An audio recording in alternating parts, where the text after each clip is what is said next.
જામનગર મહાનગરપાલિકાનું આજે general board હોય, ચૂંટણીની સમય મર્યાદા પૂરી થવાની હોય.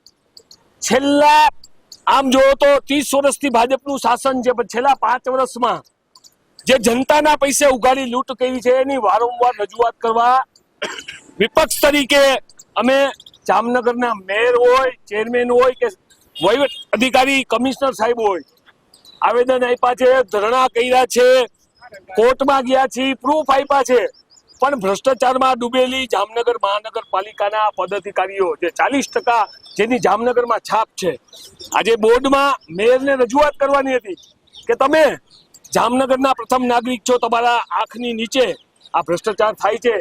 સ્ટેન્ડિંગ કમિટી નહીં પણ સેટિંગ કમિટીમાં આ ભાગ પડે છે. ત્યારે જામનગરની જનતા હમણાં થોડાક સમયમાં જ જામનગર મહાનગરપાલિકાની ચૂંટણી આવી રહી છે. આ વખતે જામનગરની જનતાએ મન બનાવ્યું છે કે આ 40% વાળા શાસકોને પદ અધિકારીઓને ઉખાડીને ફેંકી દેશે. અમારો અવાજ જામનગરની જનતા માટે છે. જામનગરના જનતાને જે વેટ રૂપે પૈસા આવે છે, એમાં જે ટેક્સ ભરે છે, એમાંથી રોડ બને છે, ભૂગર્ભ ગટરો બને છે, સફાઈના કામ હોય, કચરાના કામ હોય, એક પણ એવું અહીંયા બિલ્ડિંગમાં એક પણ એવી શાખા નથી કે જેમાં ભ્રષ્ટાચાર ના થયો હોય.